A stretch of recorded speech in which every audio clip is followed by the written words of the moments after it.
Здравейте, уважаеми сънародници! Днес съвсем накратко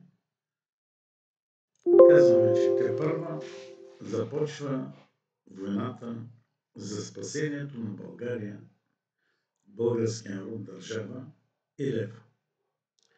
Разполагаме с общо окончателно 6 месеца, което означава, че в рамките на 3 ние трябва да решим всички проблеми, да върнем цялата власт на народа, да изметем корупцията и бандата от престъпници, да арестуваме, докажем престъпленията и на състезателни съдебни процеси да изпратим в затвора двете прасета и тяхното обкръжение,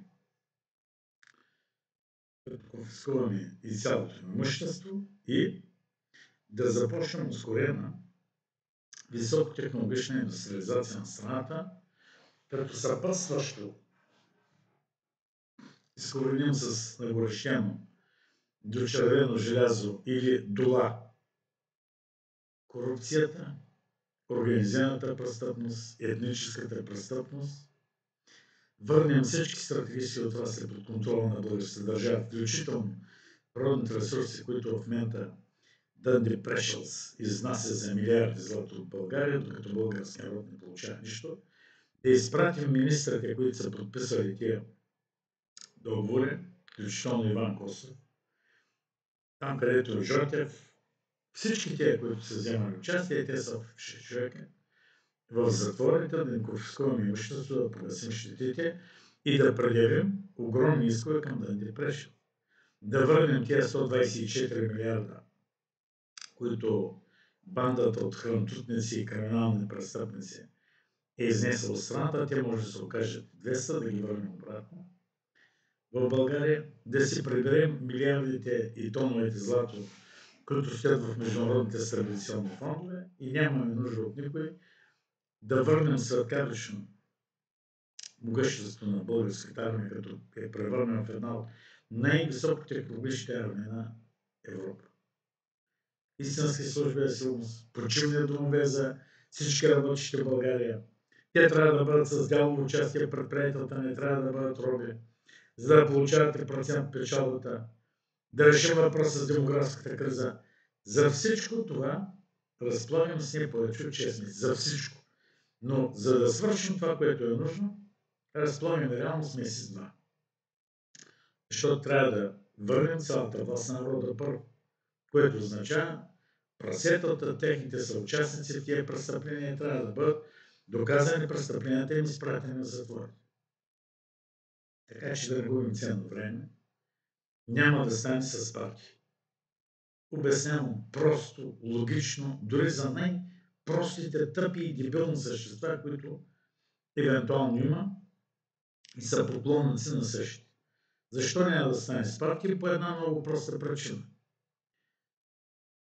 Старите политически структури, т.е. бандата от престъпници, която съсипа България, разграби общонационалната собственост, изяди, изсра, изпие, открадна, изнесе в чужбина парите на България, е на власт 35 години. 35 години. Тези буклуци притежават цялата власт на всички постове в държавата през тези 35 години. Те са назначили своите хора. На всички важни стратегически постове. Те от своя страна под себе си са назначили крадливите си роднини, за да могат да лапат и да узурпират властта. Освен всичко това, те са получили тези 35 години милиарди субсидии от държавата, т.е. от нашите с вас данъци. Откраднани са 100 пъти повече от обществени поръчки, корупция, изнудване, заграбване на бизнесмени от тяхното унищожаване и свързани от страна. Притежават всички средства за масова дезинформация, т.е. медии, всички. И отделно от това, контролират всички силови структури, съдилища, прокуратури, служби за сигурност, Министерство на вътрешните работи, армията. Всичко това е под техен контрол. И сега се зададете въпроса, как някои малки партии, защото в момента в парламента има само две малки опозиционни партии. Измамника Костя Копейкин отдавна не е никаква опозиция, той играе тайно с и злепоставяйки всички, които гласуваха за него, продавайки тия хорица, този буклук, играе тайно с Бойко и Пеевски, тъй като те го държат с документите за това как с измама, с кражбата на личните данни на 550 български граждани, фалшифициране на техните подписи, въпреки че за фалшификацията на един подпис може да влезе 20 години затвора, той е фалшифицирал 550 подписа. И с измама, без провеждане на истинско учредително събрание, отива лъжи съда и регистрира политическа партия. Поради което те го държат тези документи и знаят, че е мръднал, е влязъл в затвора до края на живота си. И трябва да плаща милиони на хората, на които е използвал имената, за да регистрира политическата си партия с измама. Поради тази причина в парламента имате две малки опозиционни партии. Със сигурност, едната със сигурност е Величие, другата Меч, предполагам, че може би е опозиционна, въпреки че злите езици там, виждате ППДБ и тъна непрекъснато говорят, че Ростин Василев бил при тях, ял през тях, после ги бил предал и бил се изправил срещу тях, за да изправи политическа партия. Доколко е вярно, аз не мога да твърдя. Не съм бил в нито една партия, не съм бил в неговото обкръжение, така че мога да кажа, но приемаме, че и двете, Величие със сигурност, че и двете са опозиционни. Така. Меч имат 11 депутати, Величие има 10. Виждате пропит на Величие да предизвика вот на недоверие, как срещу тях светкавично скачаше и отново ги запоставяше. Кой? Костя Копейкин, бе. Измамника Костя Копейкин, фараона Костя Копейкин, който е построил личния си бизнес проект Пирамида, като политическа партия с много хитра идея, да може години наред да лъже народа, да гласува за него и той да получава милиона субсидии, с които да се купува луксозни апартаменти, домове на брега на Варненското езеро. Сега чувам, че и щал да строи свръхлуксозна вила на брега на Тюлено, декари места по там, докато тия, които гласуват за него, са гладни, голи и боси хората и живееха с някаква надежда, че той свърши нещо на тях, но той оттам е обвързан с сатанисти. Освен това, той дори е проект на дълбоката станинска държава, тъй като доктор Радевски, който му стоеше зад гърба и го финансираше, самото начално помагаше да направи партия. В борда на неговата фундация са илюмината, сатаниста и педофила Бил Клинтън. И фундацията на глобалистите и сатанистите посетят глобална инициатива. Тоест, те са зад гърба на Костя Копейкин. Та, ето, Величие Меч. Едните 11, другите 10 депутата. Кажете ми, как тия хора, при положение, че там айде Величие за втори път парламента, първия само за 3-4 месеца, получили са много малко субсидии, другите са получали 35 години. Те много малко. Отделно от това, нямат никакъв контрол върху медии, съдилища, прокуратури, МВР, служби за сигурност, нищо. Върху никого. Нямат собствени медии. Те не притежават медии. Те не притежават никаква власт. Те не притежават пари.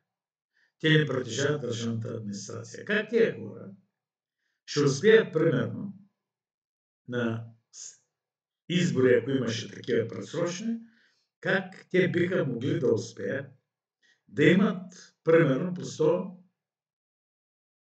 100-110 депутата. Никак. Никак. Уния стоят срещу тях с милиарди, уния организират изборите, провеждат ги, те ви казват кой ги спечелил. Как тия партийки, да, ще скочат примерно 15-16 депутата. Това променя ли нещата? Това помага ли да промахнем тая престъпност гран, да ги арестуваме, да ги докажем престъпленията, да ги изпратим в затворите и да върнем суверенитета на страната, да запазим българския ред и прочее. По никакъв начин. По никакъв начин, разбирате ли? По никакъв начин само две са опозиционните партии в парламент. Те няма как да решат този проблем. По никакъв начин.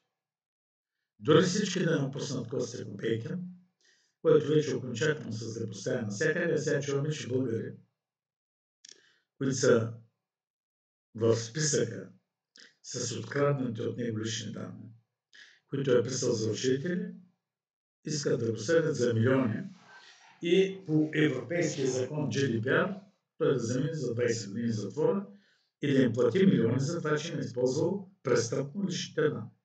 И измамил българския народ, включително получавал субсидии, бил в парламента. Тоест всичко това е невъртно, което той е буклук е правил. Та, как Мечи Величие да свършат работа? Няма как. Няма как. Разбирате ли? Няма как. Единственият шанс да свърши работа и да спаси България е на българския народ. Има десетки начини за това. Едното е тотално гражданско, национално гражданско неподчинение, в което активно да участват двете партии, без които и да е било знамена и политически призив. Спиране на плащането на данъци от всички български граждани. Тогава полиция, армия, съдилища и прокуратура ще видят какво означава, когато не влизат пари в бюджета и за тях няма пенсии и заплати. И ще бъдат принудени да ровят показаните за плук, защото нито Бойко, нито Пеевски, нито Костадинов, нито ППДБ, които пък окончателно се осраха с корупцията си, ще си бръкнат тайните банкови сметки по света, където са откраднали и скрили по 1-2 милиарда, за да изтеглят пари да им плащат пенсии и заплати. Второто, което бюджета на МВР, на армията, на съдилища, на прокуратура е десетки милиарди годишно. Така че няма откъде да ги вземат. И остават гладни гори и боси и спират да пазят шибаните задници, корумпирани задници на престъпната, незаконна и правно нищожна узурпация на властта. Узурпаторите губят своята охрана. И всичко приключва. 4-5 дни масови, тотални протести в цялата страна. Блокиране на улиците и площадите и тая зган пада. Пада и бива арестувана и изпращана в затвора. Народа няма нужда от никакви извънредни избори, няма да могат да ги спечелят политическите партии. Второ, изборите са нелегитимни и правно нищожни. Вие отивате там не за да гласувате за някого, а за да си продадете правата, свободата и суверенитета на съответния лъжлив и крадлив партиен вълнуш. Поради което няма шанс по пътя на избори да свърши нещо. След като тия боклуци паднат, народа на улиците и площадите на страната ще се създаде светкавично преходно национално правителство и Комитет за национално спасение. С структури, комитети за местно самоуправление в цялата страна. Така че съветвам всички будни българи, мъже и жени, започвайте да изграждат комитети за местно самоуправление, събирайте свестни хора, които не са в различни партии, за да може, когато всичко това приключи, автоматично да поемете властта в селата и градовете на страната. Отделно съм казал, хиляди бивши и настоящи военни сте нужни, за да може да ви изпратим като представители, координатори по всички градове и села на страната. Защото навсякъде трябва да се провежда еднаква политика по защита на правата и свободите на българските граждани и осигуряване на нужните блага и ресурси. Навсякъде. И ние искаме вие там дисциплинирани да бъдете да защитавате местно население и да не докладвате денонощно къде какво случва, какви проблеми възникват, за да може да ги решаваме светкавично. Всеки един проблем в страна трябва да бъде решаван в рамките на часове. Никакви дни, никакви седмици, никакви месеци. В рамките на часове. Така че бъдете готови, пишете на щаба, влизайте, може даже да не сте военни, може да не сте полицаи. Всеки един, който счита себе си за свестен, можеш, интелигентен, дисциплиниран и безстрашен, мъже и жени, и включително млади лични момчета. Пишете на адреса на щаба и влизайте в строя, ако искате да свършим веднага това. Ако разчитате на партии, казах, при положение, че срещу тях са престъпни партийни групировки, които 35 години са в властта, откраднали са милиарди, присвоили са милиарди, получили са милиарди като субсидии, притежават цялата власт, всички медии, всички силови структури на страната, това няма как да се случи. Затова казах, мислете логично и аналитично. Нека всеки един от нас, който чуе това видео, разпространяйте го на всякъде социалните мрежи в българските групи по целия свят, да се замисли. Може ли един човек или двама, които не притежават такива огромни пари, нито имат власт над силовите структури, нито над медиите, нито над нищо.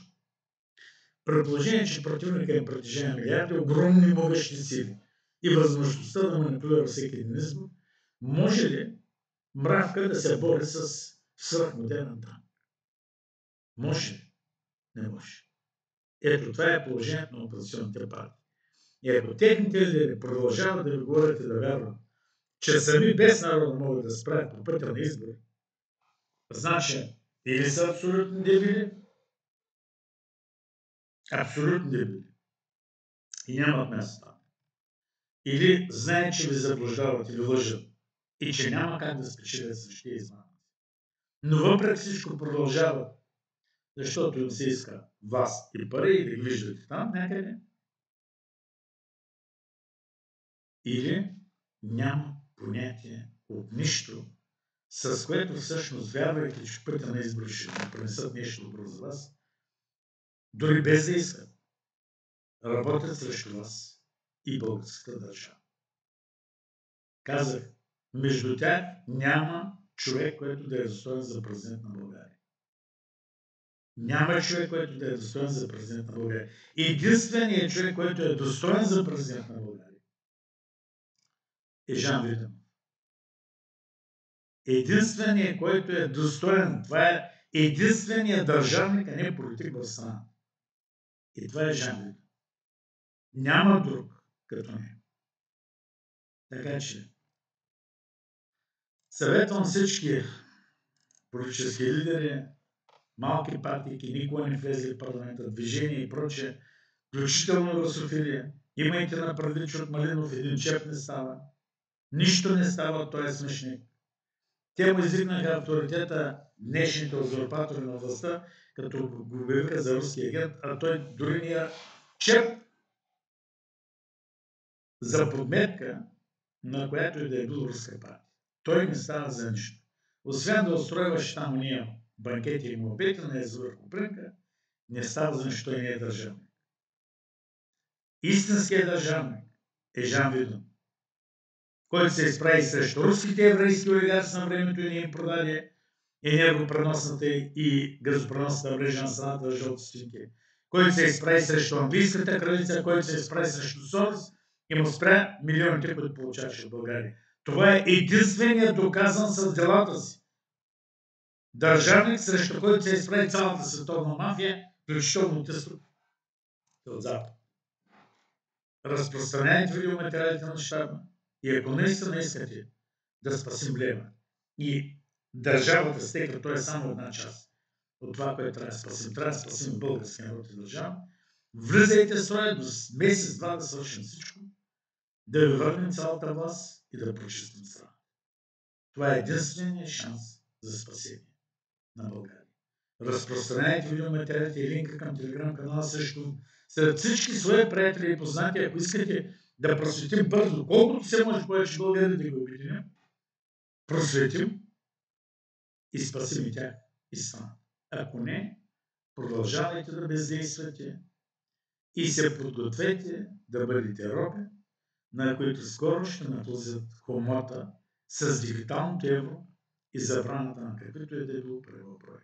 Вие никога повече няма да имате такива, а само дигиталното евро това означава тотален денонощен контрол над вас и когато не ви харесват, натискат копчето и ви изключват системата и вече нямате достъп нито до магазини, нито до бензостанции, нито пари.